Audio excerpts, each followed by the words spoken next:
Quand on parle de réussite, beaucoup pensent immédiatement aux grandes écoles comme Harvard, Stanford, Oxford, MIT et tout ce que vous connaissez, ou encore des formations très chères. On nous a fait croire que si on ne fréquente pas de telle école ou de telle université, on ne pourra pas avoir un niveau de connaissance bien plus élevé.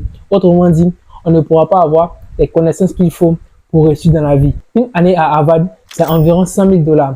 100 000 $, c'est une fortune. Pour la grande majorité d'entre nous ici, c'est une somme qu'on ne verra peut-être jamais en une seule fois de toute notre vie. Est-ce que ça veut dire pour autant que si tu n'as pas cette somme d'argent, tu es condamné à rester dans l'ignorance? Est-ce que ça veut dire que le succès est réservé à un groupe de personnes qui a les moyens de payer ce coût exorbitant? La réalité est beaucoup plus simple que ça. Harvard peut coûter près de 100 000 $ et très peu de personnes dans le monde, encore moins en Afrique, peuvent se permettre ce genre d'école. Pourtant, tous les jours, des gens réussissent sans y avoir mis les pieds. Pourquoi? Parce que l'éducation ne se limite pas à une salle de classe. Ce que peu de gens comprennent, c'est que la vie même est une école et certains de ces professeurs sont gratuits, mais redoutablement efficaces. Le problème, ce n'est pas le manque d'information, parce qu'aujourd'hui, l'information est partout. Le vrai problème, c'est qu'on ne sait pas toujours où apprendre, quoi écouter, qui observer. On passe beaucoup de temps à chercher des raccourcis, alors que les meilleures leçons sont juste devant nous. Cette vidéo n'est pas là pour dénigrer les grandes écoles. Elle est là pour rappeler une chose importante. Tu n'as pas besoin de Harvard pour apprendre des leçons qui peuvent changer ta vie. Dans cette vidéo, je vais te partager 4 professeurs qui t'enseignent mieux que n'importe quelle école à 100 000 $. Combien de professeurs qui t'enseignent souvent le mieux que ces grandes écoles-là? Ce sont les livres. On pense souvent qu'il faut aller dans ces grandes écoles-là pour apprendre les secrets de la réussite. Mais la réalité est beaucoup plus simple que ça. Tout ce que tu veux accomplir a été déjà fait. Et la personne qui l'a fait a probablement écrit un livre dessus. Il te donne accès à des années d'expérience en quelques heures de lecture. Un livre peut t'apprendre ce que quelqu'un a mis 10, 20, 30 ans à comprendre. Tu n'as pas besoin de vivre toutes ces erreurs toi-même pour apprendre. Tu peux les apprendre à travers celles des autres. À l'université, tu écoutes un professeur qui suit un programme. Mais quand tu lis un livre, c'est un tête-à-tête avec un expert mondial, un milliardaire, un philosophe qui a passé 20 ans à comprendre un sujet et qui résume tout en 200 pages. Par exemple, quand tu lis Père riche, Père pauvre, tu as l'impression d'être en face de Robert Kiyosaki. Quand tu lis L'investisseur intelligent, tu as l'impression de discuter directement avec Benjamin Graham. Et c'est ce que le livre t'apporte, une connexion avec l'auteur. Pour seulement le prix d'un repas ou d'un ticket de bus, tu achètes des décennies d'expérience. Si tu lis un livre d'un entrepreneur, c'est comme s'il s'asseyait avec toi dans son salon pour te donner ses meilleurs conseils. Mais attention, il ne s'agit pas de lire pour dire j'ai fini le livre. En Afrique, on a parfois moins accès à des grandes bibliothèques physiques. Mais avec un simple téléphone, on a accès à des milliers d'e-books ou de résumés. L'astuce, c'est de lire avec un stylo à la main. Identifie le problème que tu as. C'est peut-être argent, discipline, relation. Et ensuite, cherche le meilleur livre sur ce sujet. Et applique une seule idée dès que tu fermes le livre. N'essaie pas de tout appliquer d'un coup. Applique juste une idée que tu as retenue pour commencer. Mais attention, le livre ne t'enseigne rien si tu ne transformes pas les paroles en action. Un livre de gestion ne va pas gérer ta boutique à ta place. Un livre sur la confiance en soi ne va pas parler au client pour toi. Le livre te donne tout simplement la carte, mais c'est toi qui dois marcher. C'est le professeur le plus patient du monde.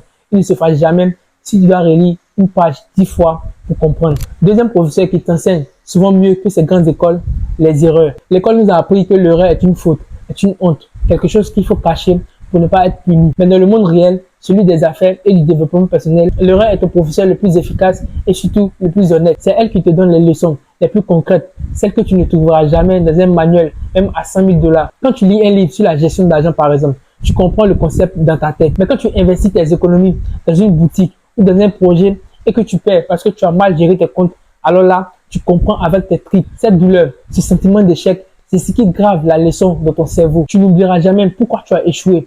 Et la prochaine fois, tu seras 10 fois plus vigilant. La particularité avec l'erreur, c'est qu'elle transforme une information théorique en une compétence pratique.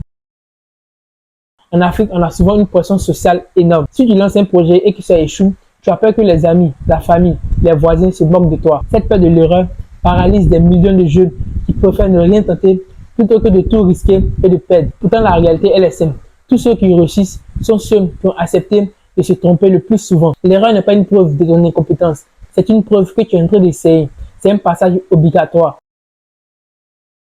Alors, pour que l'erreur devienne un professeur, il ne faut pas juste la subir.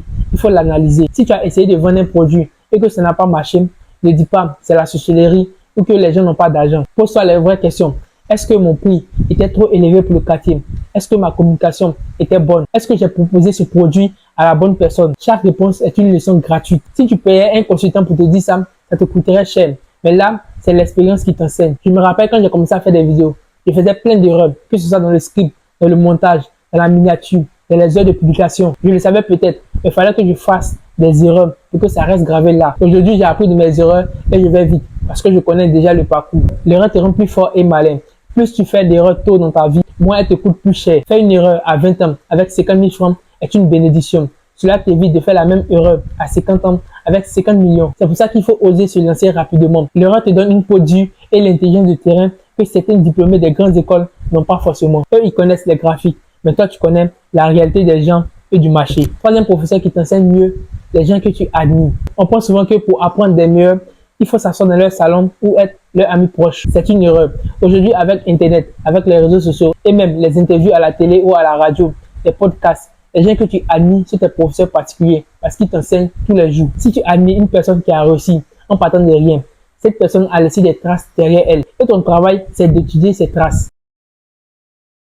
La plupart des gens regardent les personnes qui ont réussi pour les envier, pour critiquer leurs richesses ou simplement pour se divertir. Toi, tu dois les regarder avec l'œil d'un étudiant. Quand tu vois un entrepreneur qui a réussi à bâtir une entreprise en Afrique, malgré toutes les coupures d'électricité, tous les périples, tout ce qu'il a pu rencontrer comme problème, ne demande pas combien il a sur son compte.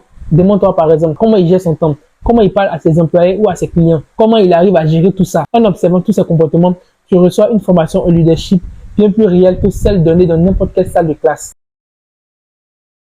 Le mentorat passif, c'est apprendre sans demander la permission. Tu n'as pas besoin d'envoyer un message privé à ton mentor pour lui demander d'être ton mentor. 9 fois sur 10, ils ne te répondront pas car ils sont occupés. Le vrai mentorat est passif. Si ton modèle a écrit des livres, des articles, a fait des vidéos, a fait des interviews, c'est là la matière. Si tu écoutes par exemple 50 interviews d'une personne que tu admires, tu finiras par comprendre comment elle réfléchit. Tu vas commencer à anticiper ses décisions, comme si tu avais une part de son cerveau dans le tien. Et ça, c'est un transfert de compétences gratuit. Le vrai danger est de ne regarder que le succès final.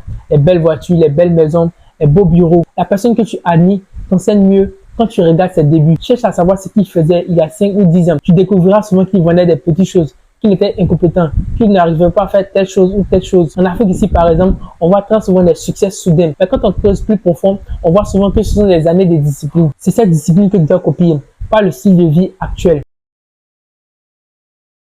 Fais attention à qui tu admires. Si tu admires quelqu'un juste parce qu'il montre de l'argent dont on ne connaît pas la source, il ne t'apprendra rien d'utile pour ton développement personnel. Choisis des gens qui ont des valeurs qui te parlent, le travail acharné, l'honnêteté, l'innovation, la résilience. Et en les observant, tu vas naturellement te mettre à niveau.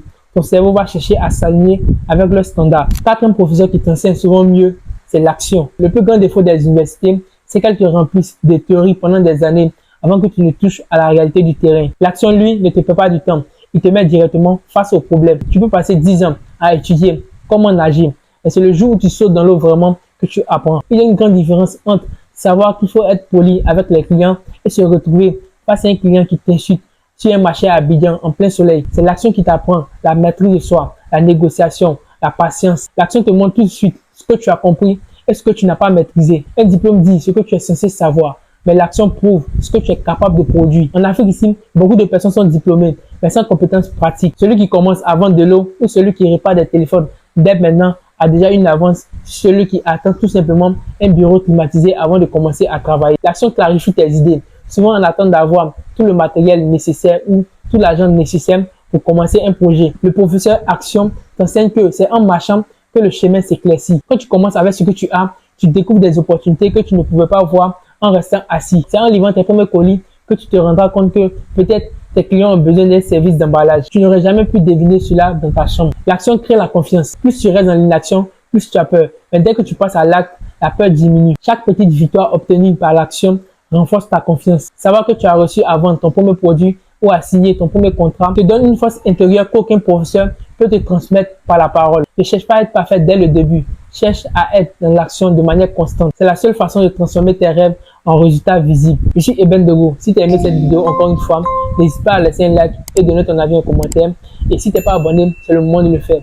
Clique sur le bouton s'abonner et active la cloche de notification pour ne pas manquer les prochaines vidéos. Et je t'invite aussi à aller regarder ma dernière vidéo. Le lien est là. Tu cliques dessus et tu vas la regarder. Sur ce, prends soin de toi et on se dit à plus pour une nouvelle vidéo.